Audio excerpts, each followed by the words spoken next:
What's the most disturbing thing you found in your attic?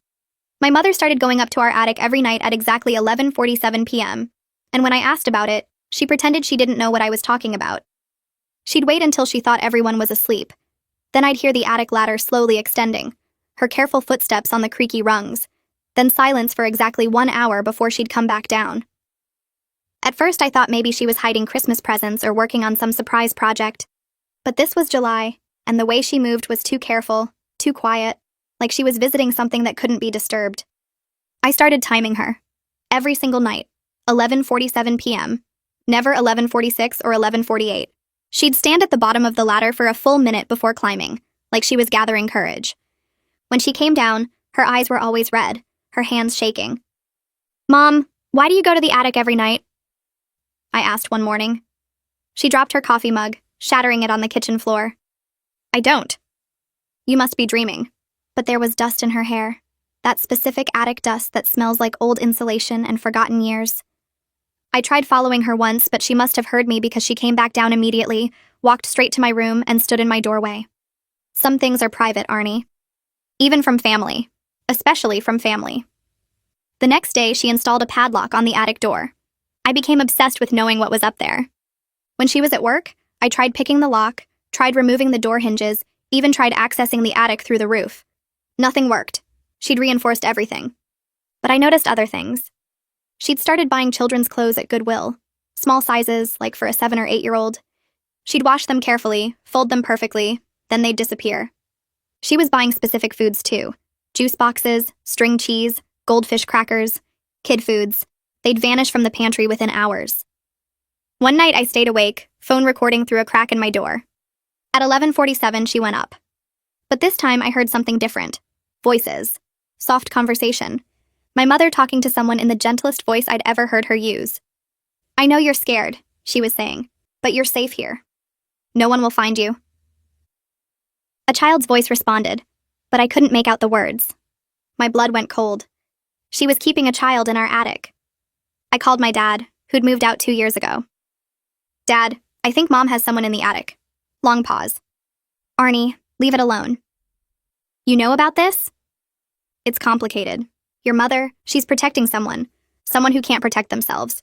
That's all you need to know." But I had to know more.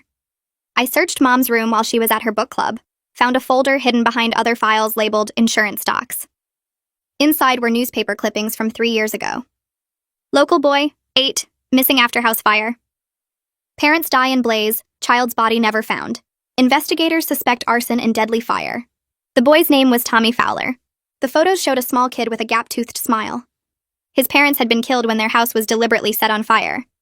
Tommy was presumed dead, but his body was never recovered. At the bottom of the folder, he saw who did it. They'll kill him if they find him. At 11:47, Mom appeared with her keys. She saw me and froze. "Mom, is Tommy Fowler in our attic?" "How do you... 3 years?" "They're still looking for him." "The people who killed his parents?" Sirens. Everywhere. Getting closer. Mom's phone rang. She answered and went white. "They found us." She ran to the attic door. "We have to get him out now." But when she opened it, Tommy wasn't there. Instead, there were dozens of monitors showing every room in our house, recording equipment, files on 20 different missing children, and a note in Tommy's handwriting. "Your mom didn't save me. She took me, just like she took the others." I stand frozen in the attic doorway staring at the monitors and equipment, my brain refusing to process what I'm seeing. The sirens are getting closer and my mother is screaming something behind me, but all I can focus on is Tommy's note in my shaking hands. The paper feels thin and fragile, like it might disintegrate if I grip it too hard, and the handwriting is shaky and small, like a scared kid wrote it while hiding. My eyes keep moving between the note and the screens showing our kitchen, our living room, my bedroom, every private space recorded and watched. There are file folders stacked on a metal shelf, each one labeled with a name I don't recognize, and I realize these are the other children, the ones Tommy mentioned, the ones my mother took. My stomach twists and I taste something sour in my throat, but I can't look away from the evidence of what she's been doing for years while I live downstairs completely unaware. The monitors flicker with empty rooms because we're all up here now, but I can imagine what they usually show, my mother watching me sleep and eat and live my life without knowing I was observed. My mother grabs my arm trying to pull me away from the attic, but I jerk free and stumble down the ladder with the note clutched against my chest. She's crying and begging me to let her explain, but there's nothing she could say that would make this okay. Her fingers catch my shirt, and I hear fabric tear as I yank myself away, nearly falling as my foot slips on one of the ladder rungs. She's saying my name over and over, this desperate pleading sound that makes my skin crawl because how can she sound so hurt when she's the one who did all of this? I hit the hallway floor hard and my ankle twists, but I barely feel it, too focused on getting away from her and the horror in that attic. She's climbing down after me, moving faster than I've ever seen her move, and her face is red and wet with tears that seem completely wrong given what I just discovered. I run to my room and lock the door while my mother pounds on it, her voice switching between pleading and angry. The sirens stop right outside our house and I hear car doors slamming, heavy footsteps on the porch. My door shakes with each impact of her fists, and I back away until I hit my bed, still holding Tommy's note like it's the only real thing in the world. She's begging me to open the door, saying she can explain everything, that I don't understand what I saw up there. Then her voice changes and she's yelling that I'm being stupid, that I'm going to ruin everything, that those children needed her help and I'm too young to understand. The contradiction makes me feel sick because which is it? Was she helping them or hurting them? And how can she not see that keeping kids locked in an attic is wrong no matter what story she tells herself? Through my window, I see 3 police cars and officers approaching our front door with hands on their weapons. My mother stops pounding on my door and I hear her footsteps rushing downstairs, probably to intercept them before they come inside. I move to my window and watch 4 officers walking up our front path, their faces serious and alert, and I wonder who called them and how they knew to come here tonight. One officer has his radio out and he's talking into it while scanning our house like he's looking for threats. Another officer positions herself to the side of the front door, her hand resting on her gun, and I realize they think this might be dangerous. The doorbell rings and I hear my mother's footsteps pause at the bottom of the stairs, and I imagine her taking a breath and smoothing her hair and putting on whatever face she thinks will work best. I unlock my door and creep to the top of the stairs, watching as my mother opens the front door acting confused and concerned. She's asking the officers what's wrong in this perfectly innocent voice, like she's just a worried suburban mom and not whatever monster she actually is. Her posture is different now, shoulders back and head tilted, and she's even smiling a little like she's happy to help with whatever brought them here. The lead officer, a tall man with gray hair, asks if everything is all right and if anyone called for help from this address. My mother shakes her head and laughs this light, confused laugh that sounds so fake to me now, but probably seems normal to them. She's good at this, I realize, good at pretending to be something she's not, and I wonder how many times she's lied to me with that same easy smile.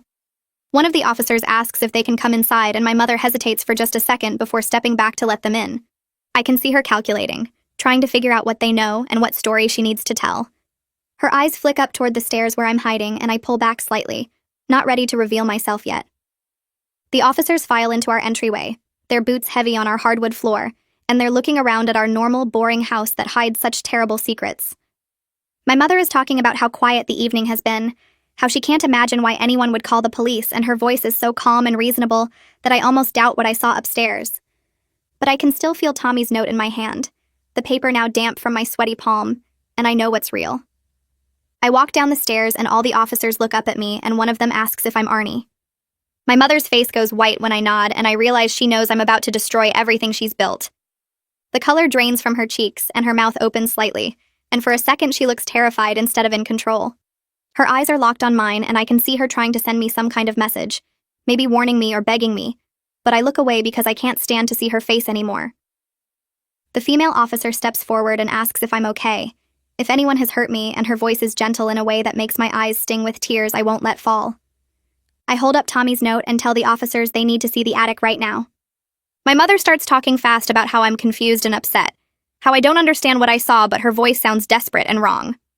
She's moving toward me, and the lead officer steps between us, his hand out in a stopping motion. My mother's words are tumbling over each other, something about a misunderstanding and teenage drama, and how I've been stressed lately, and I can hear the panic underneath her attempt at sounding reasonable. She reaches for the note in my hand, but I pull it back and the officer takes it from me, his eyes scanning the words while his expression hardens. The lead officer asks my mother for permission to search the attic, and she refuses, saying they need a warrant.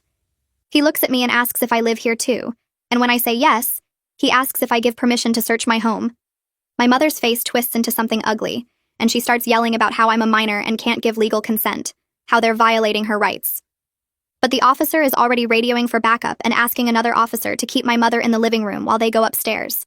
I say yes immediately, and my mother lunges toward me screaming that I don't know what I'm doing. 2 officers grab her arms and she's suddenly fighting them like a wild animal, all pretense of normalcy completely gone. She's thrashing and kicking, and her voice is this horrible screeching sound that doesn't even sound human anymore. One officer is trying to calm her down while the other pulls out handcuffs, and my mother is screaming about how I've ruined everything, how those children needed her, how I'm too stupid to understand. Her shirt tears as she tries to wrench free, and her face is twisted with rage and something else, maybe fear, and I back away because I don't recognize this person at all. The officer with the gray hair pulls out handcuffs, and my mother's eyes go wide. She starts twisting and pulling, but the 2 officers hold her steady while the metal clicks around her wrists. She's sobbing now, these huge, gasping sounds that don't even sound like her anymore. She keeps screaming that I'm ruining everything, that I don't understand what she sacrificed to keep those children safe. The words make my stomach flip because she actually believes it. She thinks she was helping them somehow. Her face is red and wet and twisted up, and she's yelling about how ungrateful I am, how she protected them when no one else would. One officer guides her to the couch in the living room while she's still crying and shouting. The other 2 officers look at me, and the female one asks if I can show them the attic. My legs feel shaky, but I nod and lead them upstairs. The hallway seems longer than usual, and I can still hear my mother downstairs making these awful sounds. We reach the attic door, and I point to the padlock hanging open where my mother unlocked it earlier. The lead officer pulls out his flashlight and starts climbing the ladder. The other officer follows him up, and I stand there at the bottom listening to their boots on the wooden steps. Their flashlight beams sweep across the attic floor above me, and I hear one of them moving things around. Then the lead officer swears really loud, this shocked, angry sound. His radio crackles, and he's talking fast into it, saying they need backup right now and a forensic team. The words crime scene come through clear, and I feel cold all over. The female officer comes back down the ladder, and her face looks pale under the hallway light. She puts her hand on my shoulder gently and tells me I need to wait outside, that this is a crime scene now, and I can't be in the house. I turn and walk down the stairs in this weird daze where everything feels far away. My mother is still on the couch with an officer standing next to her, and she's staring at me with this desperate look. I grab my phone off the kitchen counter and my backpack from where I dropped it by the door. Then I walk outside, and the night air hits my face, and I realize I'm sweating. I sit down on the curb in front of our house and put my head in my hands. More sirens are coming, and I see red and blue lights reflecting off the houses down the street. 2 more police cars pull up, and then an unmarked black SUV. Officers get out and start talking to each other in low voices. Our neighbors are coming out onto their porches now, standing there in pajamas and robes looking at all the police cars. Mrs. Lugo from next door is staring right at our house with her hand over her mouth. I can't even process the shame of knowing what they're all about to learn. What they'll say about us, about me. A woman in regular clothes walks over from the black SUV and sits down on the curb next to me. She introduces herself as Detective Lorelei Thurman with the FBI. She asks if I'm okay, and I almost laugh because what a stupid question. But I can see in her face that she's trying to be kind, that she actually cares. She waits for me to say something, but I can't find words. Lorelei asks if I feel safe talking to her about what I found. My hands are still shaking when I pull out Tommy's note and hold it out to her. She takes it carefully and reads it, and I watch her face change. There's this flash of anger in her eyes before she controls it, and her mouth gets tight. She folds the note and asks if she can keep it as evidence, and I nod. Then I start talking, telling her everything from the beginning. The nightly visits at exactly 11:47. The padlock my mother installed. The children's clothes and food disappearing. The audio recording where I heard my mother talking to someone. Finding the newspaper clippings about Tommy Fowler and the fire that killed his parents. Lorelei listens without interrupting and writes things down in a small notebook. Something about how calm and focused she is helps me get through it without completely falling apart. When I finish, she asks if I know where my father is. I give her his phone number and explain that he moved out 2 years ago. Then I tell her that when I called him about this, he already knew. He told me to leave it alone, that my mother was protecting someone. Lorelei's expression gets hard when I say that, and she pulls out her radio. She calls for another agent to go pick up my father for questioning. A van pulls up, and people in white suits start carrying equipment toward our house. Another officer is putting up yellow crime scene tape across our front yard. Lorelei tells me I can't go back inside tonight and asks if there's someone I can stay with. I try to think of anyone, but my brain feels empty. My mother kept us away from extended family for years, always making excuses why we couldn't visit them or have them over. Now I understand why. I shake my head and tell Lorelei there's no one. She pulls out her phone and makes some calls, talking quietly to people I can't hear. When she hangs up, she explains that she's arranging for me to stay in temporary protective housing. She says I'm a witness, and they need to keep me safe until they understand everything my mother was doing. The word witness makes it feel real in a way it hadn't before. I'm not just her daughter anymore. I'm evidence. Another woman walks over from where she's been standing near one of the police cars. She introduces herself as Hallie Nichols and explains she's a victim advocate who'll help me through everything that's coming. Her eyes are soft when she looks at me, and she doesn't try to make me talk when I can't find words to answer her questions about how I'm doing. She just sits there on the curb next to me while officers move in and out of my house carrying equipment and taking photos. Lorelai talks with Hallie for a few minutes in low voices, and then they both help me up from the curb. Hallie says she's taking me somewhere safe for tonight and asks if I need anything from inside, but I shake my head because there's nothing in that house I want to touch ever again. We walk to her car and I get in the passenger seat while she drives through streets that look normal and peaceful, like the world didn't just end. She pulls up to a regular apartment building that could be anywhere, and tells me this is actually a safe house for witnesses and victims who need protection. We take an elevator to the 3rd floor, and she unlocks a door to a small apartment that looks generic and temporary, like a hotel room but with a tiny kitchen. She shows me where the bathroom is and where clean towels are stacked, and points out the bedroom with its plain blue bedspread. I stand in the middle of the living room feeling completely separate from my body, like I'm watching someone else go through these motions. Hallie leaves for a while and comes back with bags of food from some restaurant. She sets everything on the small kitchen table, but I can't make myself eat anything. I sit on the couch staring at the blank wall while my brain keeps trying to understand that my mother was hurting children in our attic while I slept in my bed downstairs. The guilt feels like it's crushing my chest and I can't breathe right. Hallie doesn't push me to eat or talk, just sits in the chair across from me and stays quiet. Hours pass in this weird fog where time doesn't feel real. Hallie makes tea that I don't drink and turns on the TV to some cooking show with the volume low. Around midnight, there's a knock on the door and Lorelai comes in looking tired and grim. Her face tells me the news is bad before she even opens her mouth to speak. She sits down on the couch next to me and says they found evidence in the attic of at least 15 different children over the past 8 years. They're working to identify all of them from the files and photos and items my mother kept.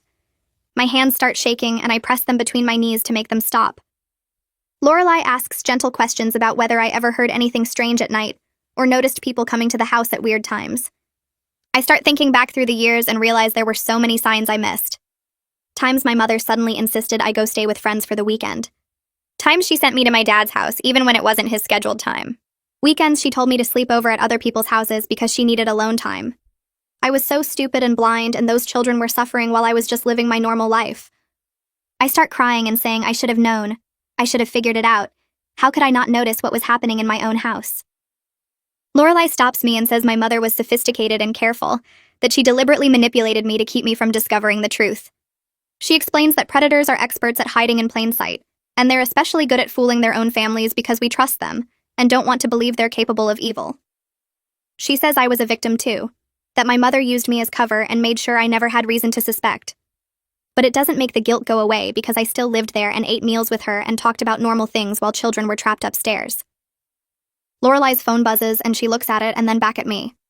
She tells me they picked up my father an hour ago and he's being questioned about his knowledge and involvement.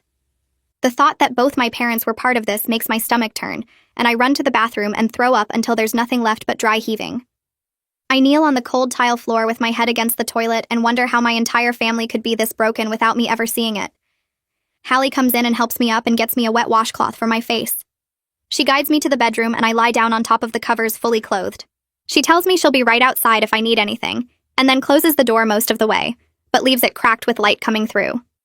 I lie there staring at the ceiling and listening to the quiet sounds of Hallie moving around in the living room.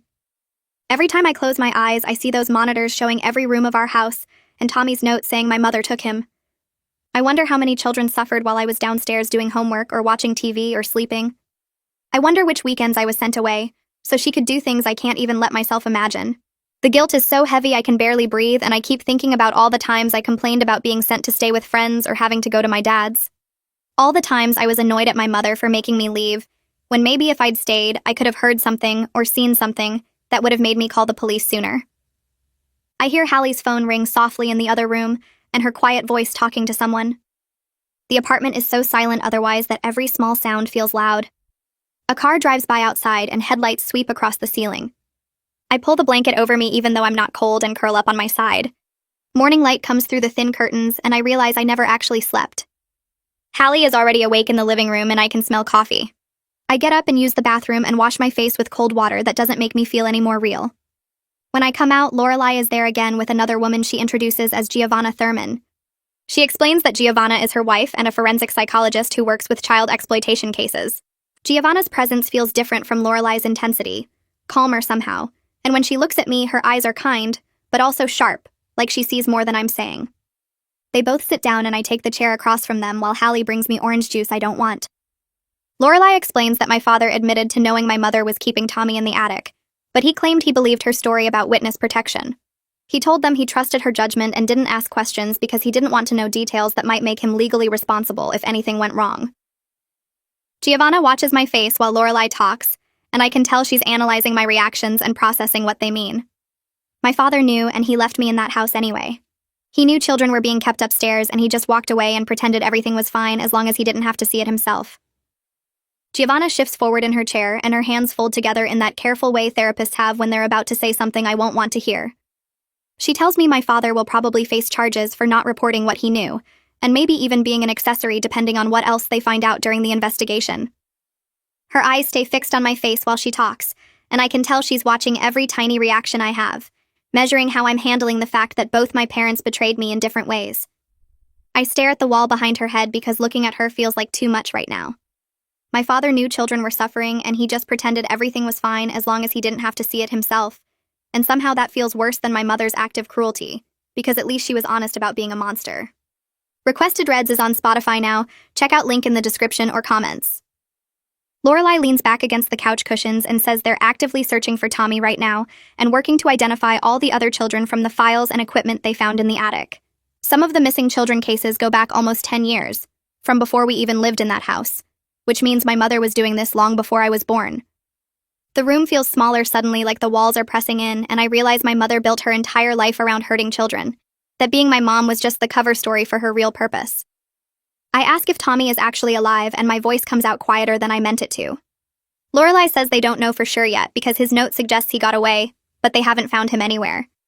She pulls out her phone and shows me a photo of Tommy from 3 years ago, this little kid with dark hair and a smile that doesn't reach his eyes even in the picture. She asks if I ever saw him around the neighborhood or noticed him near our house, but I shake my head because I don't recognize him at all. The guilt hits me again knowing he was trapped above my bedroom for years while I complained about homework and argued with my mother about normal teenage things. The next week passes in this weird blur where I stay in the safe house watching everything fall apart on the news. Every channel describes my mother as a monster, and our house as a chamber of horrors, and reporters camp outside, showing footage of the crime scene tape and forensic teams carrying evidence boxes.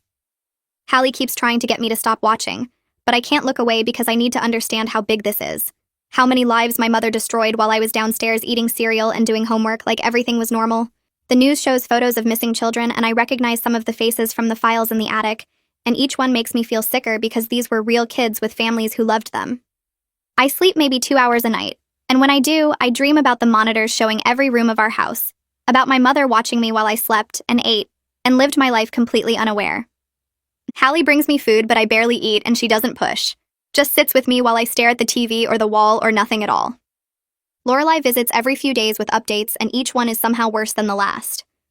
More children identified from the files and evidence, more proof of long-term captivity and abuse, more details about what my mother did that I wish I could unhear but can't forget. She's always gentle when she tells me things, but she doesn't try to hide the truth or make it sound less terrible than it is. One afternoon, she tells me they found evidence of at least 4 children who died while in my mother's captivity, and my hands start shaking. So bad I have to sit on them. Lorelai sits next to me and doesn't try to make me feel better because there's nothing that could make this better. She just stays there while I cry. On Tuesday morning, Lorelai shows up earlier than usual and her face looks different, almost relieved. She tells me they found Tommy living on the streets downtown, and when they approached him, he ran at first because he was terrified. It took 3 officers and a social worker almost an hour to convince him he was actually safe this time and not being taken back to my mother. Lorelai says he escaped 2 weeks ago when my mother got careless with the attic lock during one of her visits, and he's been hiding in alleys and abandoned buildings ever since, too scared to go to the police because he didn't know who he could trust. I ask if he's okay now, and Lorelai says physically he's malnourished and has some injuries, but nothing life-threatening. Emotionally is a different story, but at least he's safe and getting help. She tells me Tommy confirmed everything they suspected and more. My mother took him the night of the fire that killed his parents, and she was the one who set that fire in the first place.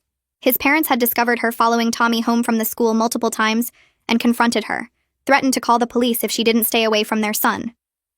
So my mother waited until late that night and set their house on fire while they slept, then grabbed Tommy when he tried to escape and made everyone think he died in the blaze. He saw everything, watched his parents die, and she couldn't let him tell anyone, so she took him and kept him for 3 years. Lorelai's voice stays steady while she tells me this, but I can see the anger in her eyes, the way her jaw tightens when she talks about what my mother did. Through Tommy's information and all the files they found, they've identified 12 other victims over the years.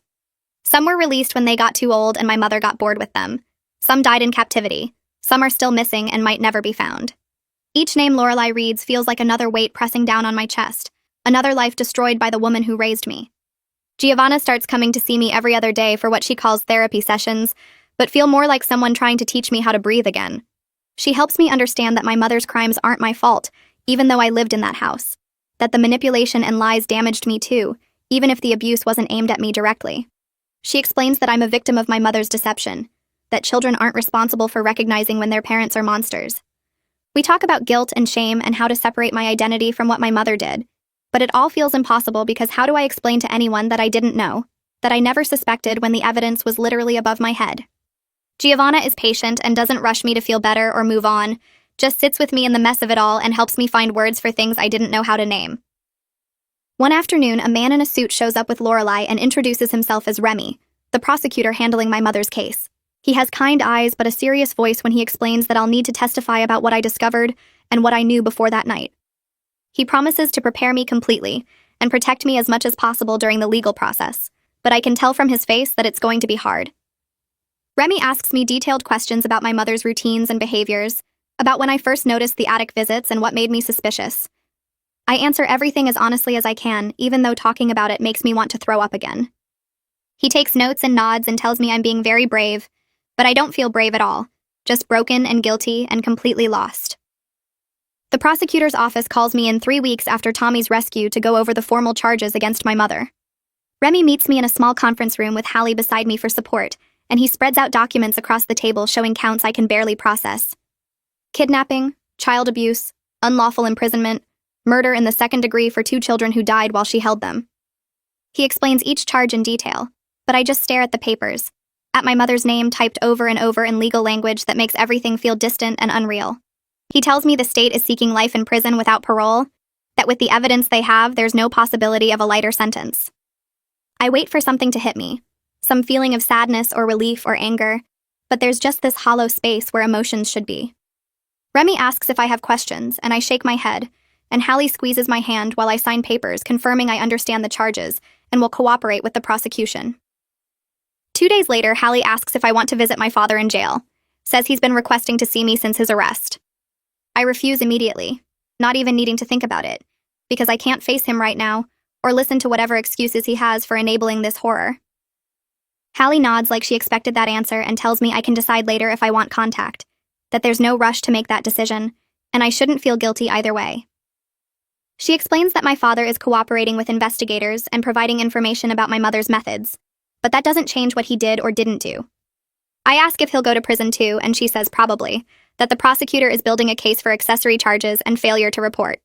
Part of me wants him to suffer for knowing and doing nothing, but mostly I just feel tired and done with both of them.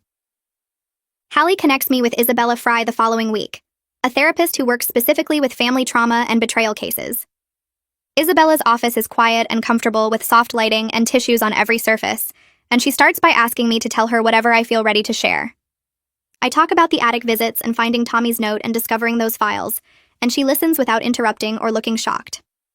We meet twice a week, and slowly I start processing the reality that the mother I knew never really existed, that the woman who made me breakfast and helped with homework was also capable of unthinkable cruelty. Isabella helps me understand that people can be multiple things at once, that my mother being kind to me doesn't erase what she did to those children. She explains that predators often maintain normal family lives as cover for their crimes, that they're experts at compartmentalizing and appearing ordinary. During one session, I break down crying because I can't reconcile the 2 versions of my mother in my head, and Isabella just sits with me in that pain without trying to fix it or make it better. Remy calls me a month after the charges were filed to tell me that 3 of the surviving victims who my mother released years ago have come forward after seeing the news coverage. These are kids who aged out of whatever sick criteria my mother had, who she let go with threats to keep them silent about what happened. Their testimonies provide crucial evidence about the pattern and duration of her crimes, confirming that this went back at least a decade before we even moved into that house. Remy says their courage is remarkable, that coming forward after years of silence takes incredible strength, and will ensure my mother never walks free. He asks if I want to meet them, and I say no, not yet, because I'm not ready to face the people she hurt while I lived there completely unaware. He understands and tells me the offer stands whenever I'm ready, that they don't blame me for what my mother did. 6 weeks after my mother's arrest, Hallie tells me I can go back to the house with police escort to pack my belongings. We drive there on a Tuesday morning and the yellow crime scene tape is gone, but the house still looks wrong, like something died there and left a stain. Walking through those rooms knowing what happened upstairs makes me physically ill, and I have to stop twice to breathe and fight down the nausea. My bedroom looks exactly how I left it, but feels contaminated now. Every object connected to memories I can't trust anymore. I grab only essentials, stuffing clothes and my laptop and a few photos into garbage bags because I can't handle looking at any of it too long. Hallie asks about furniture and books and other belongings, and I tell her to donate or trash everything else because I want nothing from that place. She helps me carry the bags to her car, and I don't look back at the house when we drive away. Remy explains during our next meeting that the house is being seized as evidence and will eventually be sold through the court system. The proceeds will go to a victims fund he's establishing to help pay for therapy and medical care for the children my mother hurt. He tells me I'm technically entitled to inheritance as her daughter, but there are legal ways to refuse it if that's what I want. I sign papers that afternoon refusing any money connected to my mother, not wanting a single dollar that came from her or that house. Remy seems relieved and tells me the fund will make a real difference in the victims' lives, that choosing to give up that money shows remarkable character. I don't feel remarkable, just desperate to separate myself from anything she touched. Lorelai shows up at the Safe House apartment the next week with a folder full of forms and information about victim compensation funds. She sits with me for 3 hours helping me fill out applications for housing assistance and education support, explaining that the FBI has programs specifically designed to help witnesses rebuild their lives after cases like this. She's patient when I get confused or overwhelmed by the paperwork, breaking everything down into simple steps and checking boxes with me. Her personal investment in my well-being feels like the first genuine care I've experienced in months, like she actually sees me as a person, and not just a witness or a victim. Before she leaves, she gives me her personal cell number and tells me to call anytime, even just to talk, and I actually believe she means it. 2 months after Tommy's rescue, Lorelai tells me he's been placed with a foster family who specializes in trauma care for rescued children. She asks if I want to meet him, says he knows who I am, and that it might help both of us to talk. I'm terrified at the idea because what do I even say to him? But I agree because I need him to know that I didn't know what she was doing, that I would have helped if I'd understood. Lorelai arranges a supervised meeting at a neutral location with Giovanna present, and she prepares me for what to expect, warning me that Tommy is very damaged and might not respond the way I hope. Meeting Tommy is harder than anything I've faced so far because he's so small and damaged in ways I can see just looking at him. We sit in a quiet room with Giovanna between us, and when he looks at me, I see fear mixed with something like pity, like he feels sorry for me discovering the truth about my mother. I try to apologize, but the words come out wrong and inadequate, and he just nods without saying anything back. We sit in uncomfortable silence for maybe 10 minutes before Giovanna suggests we take a break, and Tommy leaves with his foster mom without looking back at me. Giovanna tells me later that the meeting was important even though it felt awful, that Tommy needed to see me and hear my apology, and that small moment of acknowledgement mattered for both of us, even if it didn't feel like enough. 3 months after the initial charges, Remy calls to tell me my mother's trial date is set for 6 months out, but he expects she'll take a plea deal before then. He explains that some victims' families are demanding the death penalty, and the threat of that might push her to accept life without parole instead. He asks how I feel about a plea deal versus a trial, and I tell him I just want it over, that I can't handle sitting through a prolonged trial listening to details about what she did. Remy says he understands and will push for the plea, that sparing everyone from a trial is probably the best outcome even if it feels like she's getting off easy. I don't think life in prison sounds easy at all, but I also don't care what happens to her anymore as long as it ends. 2 weeks after my last meeting with Remy, he calls to tell me my father took a plea deal. 8 years in prison for being an accessory to my mother's crimes. I sit on the couch in the Safe House apartment holding the phone, waiting to feel something other than this flat numbness. Remy explains that my father cooperated fully, gave them details about my mother's timeline and methods, described how she recruited victims and moved them between locations. He says the cooperation helped their case against her, made it stronger. I should feel satisfied that at least one parent is facing real consequences, but instead I just feel tired. My father knew children were suffering and did nothing, and 8 years seems like both too much and not enough punishment for that kind of failure. After I hang up, I stare at the wall for an hour, trying to remember a single moment when my father seemed like a good person, and I come up blank. Hallie shows up the next morning with paperwork and a set of keys. Victim Services found me a small apartment across town, 1 bedroom with basic furniture and a month-to-month lease they'll cover until I can work. She drives me there, and the building is old but clean, the kind of place where no one asks questions or remembers faces. My apartment is on the 3rd floor, window facing a brick wall, and it's the most private space I've ever had. Hallie helps me fill out forms to enroll in online high school so I can finish my education without walking into a building full of people who know my story. She sets up the laptop they're providing and shows me how to log into the system, and I realize I'm going to spend the next year alone in this apartment staring at a screen. The isolation feels necessary, though, like I need this distance from normal life while I figure out who I am now.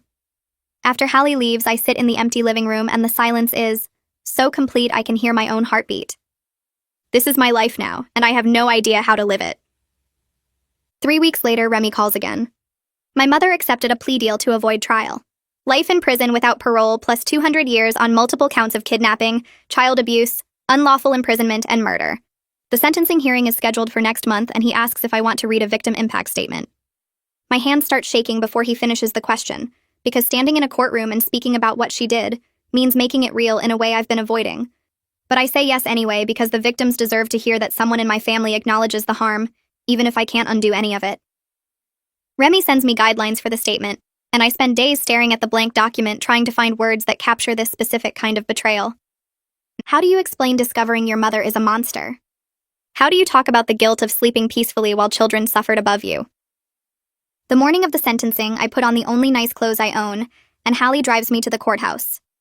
We walk through metal detectors and down long hallways with fluorescent lights that make everything look harsh and overexposed. The courtroom is bigger than I expected. Wooden benches and a high judge's bench, and my mother sitting at a table in an orange jumpsuit. She looks smaller than I remember, older, her hair gray at the roots where the dye grew out. When I walk in, she turns and our eyes meet, and I feel absolutely nothing. This woman raised me for 16 years, and now she's a stranger, someone I barely recognize.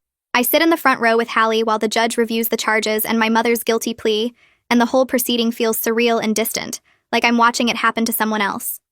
When it's time for victim impact statements, Remy calls my name and I walk to the podium on shaking legs. I unfold my statement and start reading, my voice coming out steadier than I expected. I talk about the betrayal of learning everything I believed about my family was a lie. I talk about the confusion of trying to understand how the woman who made me breakfast could hurt children. I talk about the guilt of living in that house for years while kids suffered in the attic above me, about wondering what signs I missed and whether I could have stopped this sooner.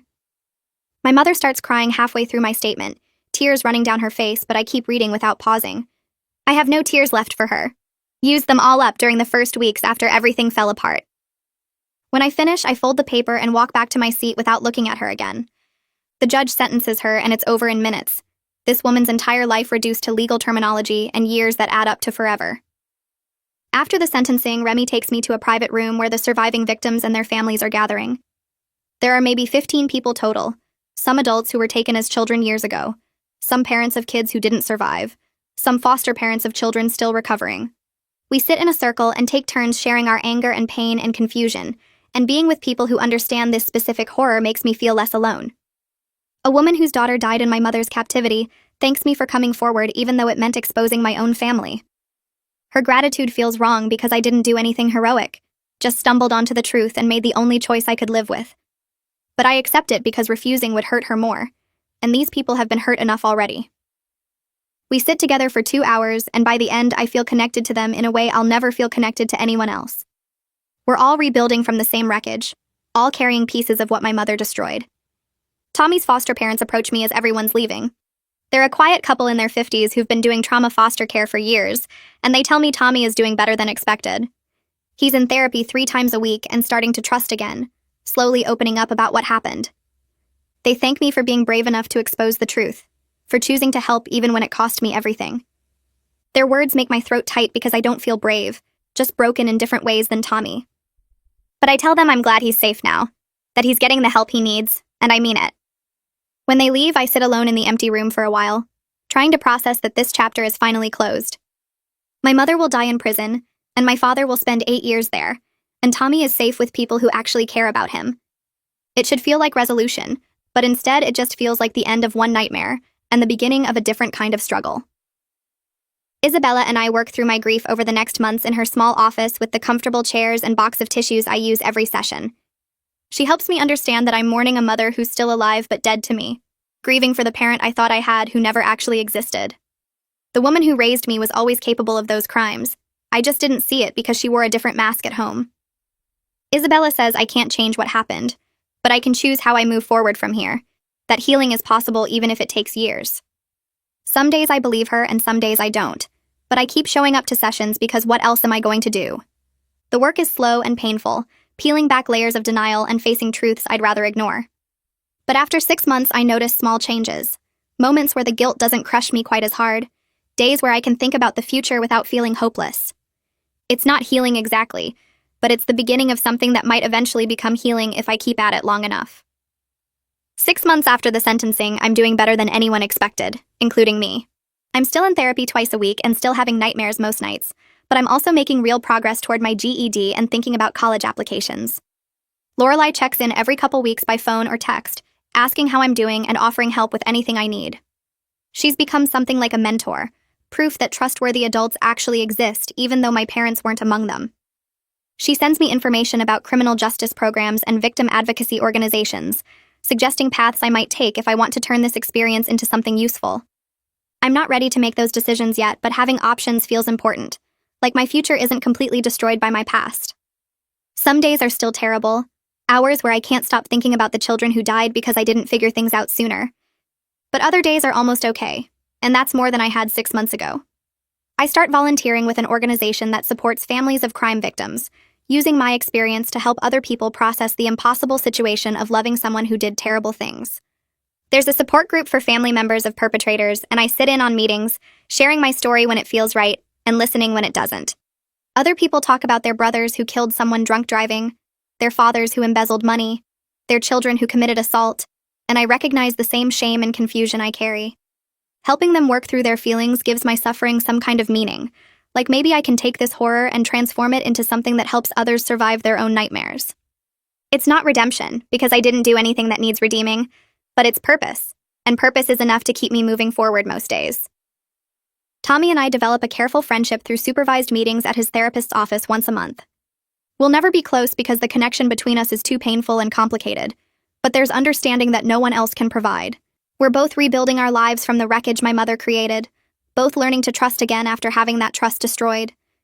He's doing better than I expected, laughing sometimes and talking about school and his foster siblings. Seeing him heal helps me believe that maybe I can heal too, that we're not permanently broken just because we survived something breaking. We don't talk much about my mother or what happened, mostly just sit together doing normal things like playing cards or watching movies. The shared experience creates a bond neither of us asked for, but both of us need, proof that we're not alone in understanding this specific kind of damage. I fill out the paperwork for the name change at the courthouse, my hands shaking as I sign documents that will erase the last connection to my mother's identity. The clerk processes everything without asking questions, probably sees this kind of thing all the time in cases like mine. When she stamps the final form and hands me the certificate, I stare at my new name on the official paper and feel something shift inside me. It's not relief exactly, more like the first real breath after being underwater too long. Walking out of the courthouse, I fold the certificate carefully and put it in my backpack, this small piece of paper that says I get to be someone new now. The journalist contacts me through Hallie 3 weeks later, explains she's writing a book about predators who hide in plain sight and wants to include my perspective. My first instinct is to refuse, to keep hiding from the public attention that still follows me sometimes. But Isabella says telling my story might help me reclaim some power over the narrative, might help other people recognize warning signs they're missing in their own lives. We spend 2 sessions preparing for the interview, Isabella coaching me on setting boundaries and protecting myself emotionally while still being honest. The journalist meets me at a coffee shop downtown, records our conversation on her phone while I talk for 3 hours straight. I tell her about the nightly visits, the padlock, the children's clothes, all the signs I missed because I trusted my mother completely. She asks hard questions about guilt and complicity, about whether I suspected anything before that final night. Answering feels like peeling off layers of skin, exposing raw places I usually keep covered. But there's something freeing about speaking the truth out loud to someone who will share it with the world. When we finish, she thanks me and says my courage will help countless families understand how manipulation works. I don't feel courageous, just exhausted and a little bit lighter than before. The acceptance letter arrives on a Tuesday morning. Thick envelope from a small college 3 states away that specializes in programs for trauma survivors. I got a full scholarship for victims of violent crime, everything covered including housing and books and meal plans. Reading the letter makes me cry for the first time in months. Not sad tears, but something closer to hope mixed with terror. Hallie helps me prepare for the move, taking me shopping for dorm supplies and helping me figure out what to pack from my sparse apartment. She promises to stay in touch through video calls and texts, says she'll always be available if I need support or just someone to talk to. The night before I leave, I can't sleep, lying awake thinking about starting over somewhere nobody knows my history or my mother's crimes. Part of me wants to tell everyone immediately, get the truth out there before they find out some other way. But another part wants to try being just a regular college student for a while, someone whose biggest problems are homework and roommate drama instead of trauma and guilt. I visit Tommy one last time before leaving, his foster parents welcoming me into their home with careful warmth. Tommy looks healthier than the last time I saw him, less haunted around the eyes, and he actually smiles when I suggest planting a tree together. We dig the hole in their backyard, Tommy's foster dad helping with the heavy work while Tommy and I take turns with the smaller shovel. The tree is young and fragile, a maple that will grow tall and strong if we plant it right. As we settle it into the ground and pack dirt around the roots, Tommy says the names of the children who didn't survive, the ones who died in my mother's captivity before anyone knew to look for them. I add water while he speaks, and his foster mom stands on the porch crying quietly. When we finish, Tommy and I stand looking at the small tree, and he reaches over and squeezes my hand for just a second. Neither of us says anything because there's nothing that would make this okay, but the tree feels important anyway, this living thing that will keep growing long after we've both moved on with our lives. His foster dad takes a picture of us standing next to it, and I save it on my phone even though looking at it hurts. My first semester is harder than I expected, juggling classes and homework while still going to therapy twice a week and managing nightmares that wake me up most nights. My roommate is nice but clueless about why I sometimes wake up screaming, and I make up stories about bad dreams from scary movies instead of explaining the truth. I join a study group for my psychology class and slowly start making friends who know nothing about my past, who see me as just another freshman trying to figure out college life. There's freedom in that anonymity, being able to laugh at stupid jokes and stress about exams without anyone looking at me with pity or fear. I tell my new friends my parents are dead, which feels true enough even though my mother is alive in prison and my father is serving his sentence. The distance from everything that happened helps me start building a new identity, someone who exists separately from the crimes and the trials and the media coverage. Some days I almost forget, can go hours without thinking about the attic or the children or my mother's face when they arrested her. Those moments of normalcy feel like small victories, proof that maybe I can have a life that isn't completely defined by trauma. Halfway through my first year, I declare my major as social work with a focus on child welfare. Isabella says during one of our video sessions that this choice shows remarkable strength, taking my pain and turning it into purpose for helping others. I'm not sure about remarkable, but I know I want to protect kids who can't protect themselves, want to be the person who notices the signs that everyone else misses. My professors don't know my history, but they see my passion for the subject, the way I engage with every discussion about abuse prevention and family systems. I volunteer at a local organization that supports foster children, helping with homework and activities, and every kid I work with feels like a small act of redemption. It doesn't erase what happened or bring back the children who died, but it gives my suffering some kind of meaning beyond just surviving. Isabella reminds me that healing isn't linear, that I'll have bad days and setbacks, but choosing to help others is a sign of real growth and resilience. 2 years after my mother's sentencing, I'm doing better than anyone thought possible, including me. I'm maintaining good grades, made it onto the dean's list last semester, and built real friendships with people who genuinely care about me. I'm dating someone casually. Nothing serious, but proof that I can trust people enough to let them close. I work part-time with a local advocacy organization, speaking to community groups about recognizing signs of child abuse and supporting survivors. The trauma is still there, still shapes how I see the world and relate to people, but it doesn't crush me the way it did in those first months. I have tools now for managing the nightmares and the guilt, ways of coping that actually help instead of just numbing the pain. My therapist says I'm one of the most resilient people she's worked with, and while I don't always believe that, I can see the progress when I look back at where I started. The scared, broken girl who discovered her mother's crimes feels like a different person now, someone I remember but don't fully recognize anymore. The letter from Tommy arrives on a Wednesday. His handwriting's still a little messy but readable. He writes that his foster family officially adopted him last month, that he has a real family now who loves him and keeps him safe. He's doing well in the school, made the soccer team, has friends who make him laugh. At the end, he thanks me again for being brave enough to expose the truth, says he knows it cost me everything, but it saved his life, and probably others too. Reading his words, I sit on my dorm room bed and cry, but they're different tears than before, mixed up with relief and sadness, and something that might be forgiveness. I didn't save those children, and I can't undo the years they suffered, but I did stop it from continuing, did make sure my mother couldn't hurt anyone else. That small piece of redemption doesn't fix everything or make the guilt disappear, but it helps me believe that maybe I did something right in the worst situation anyone could imagine. I write back to Tommy that night, telling him I'm proud of him and glad he found a real family, that his happiness means more to me than he probably understands. When I mail the letter the next morning, I feel something like peace settling over me, not complete or permanent, but real enough to hold on to for now. That's the story for today. I'm so glad you were here to listen. It means more than you know. I hope it brought a small smile or a bit of calm to your day.